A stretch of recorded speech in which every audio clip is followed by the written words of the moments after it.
we have to kind of begin by speaking about the India-Pakistan situation from your eyes as of now. You've covered it right from the start.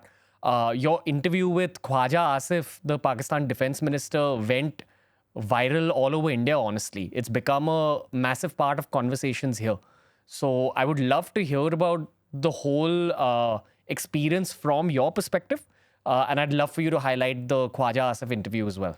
So Ranveer, as things were simmering, I mean, if I go back to Pahalgam, the attack in Kashmir, I really feel as though newsrooms around the world, certainly in the Western world, don't quite understand why Kashmir is a flashpoint, why it is one of the most militarized zones on the planet. So when the attack happened, it was sort of a story that appeared and broke on my show. So I do a 9 o'clock in the UK evening foreign affairs show. It broke, and our India correspondent quickly put something together to highlight that it had happened. And it sat somewhere within the bulletin. And immediately when I saw it, I was like, wait a second, this is a major terrorist attack. And, 26 people have died, tourists, innocent civilians. So we should be exploring this a little bit more. And again, because our focus and attention always is on, what President Trump is doing and what is going on politically in our part of the world, it was kind of dipping in and out of conversation in our newsrooms, but wasn't dominating any kind of conversation. And the newsrooms, like all newsrooms, moved on quite quickly. But because I understand the intricacies, because I followed the issues around terrorism in India, terrorism in Pakistan, as I said, for 15 plus years of my career, I was really keen to continue to highlight it. So 3 days after the Pahalgam attack, one of my producers said to me, "Oh, we might have the defense minister of Pakistan. Would you be interested in speaking to him?" And I said, "Absolutely. Let's get him on. Let's talk to him." And India was really ratcheting up the rhetoric. India was angry. India had promised to retaliate. India immediately pointed the finger of blame on Pakistan. And a lot of people couldn't understand why. Why is the state of Pakistan being blamed for a terrorist attack that militants, terrorists launched in Indian-administered Kashmir? They couldn't join the dots. So when initially the defense minister cancelled the interview because they said they were holding a National Security Council meeting and the top cabinet ministers in Pakistan were meeting to discuss how India was reacting to the terrorist attack. So they cancelled it. The next day, they said, actually, we'll do it tonight. And again, I sort of thought, this is brave. This is interesting. Why is Pakistan wanting to come out and talk about this? Because I understood what was going on.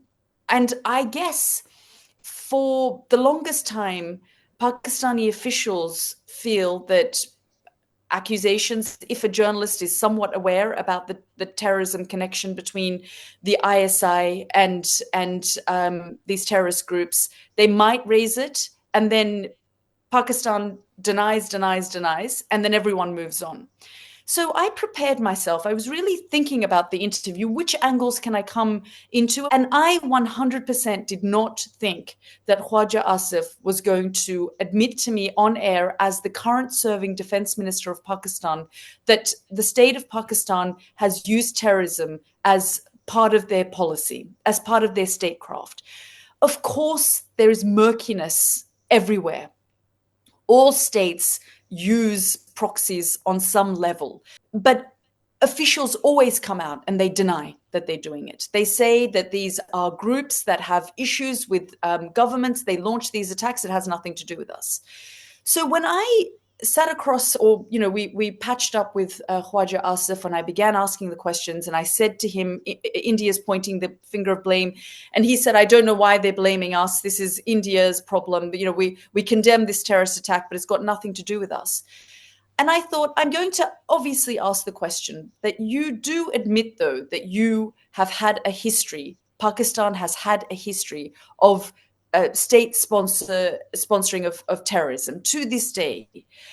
Anyone who is following Pakistan, anyone who is following the history of Pakistan understands this. And in the past, Pakistani officials have when they have stepped down from their posts, they have admitted this. Whether it is the former ISI chief, General Durrani, whether it's Pervez Musharraf, whether it's Benazir Bhutto, when they step down, yeah, they talk about it. Yeah, we used it. It's part of our statecraft.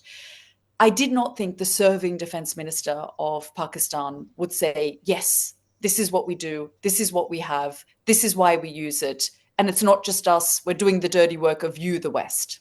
What did you make of it the moment he said that? Like, what was your first thought as a journalist who's been around for a while? You understand how the world of geopolitics works. So I'd love to know about your mind in that situation. I realized immediately that it was extraordinary.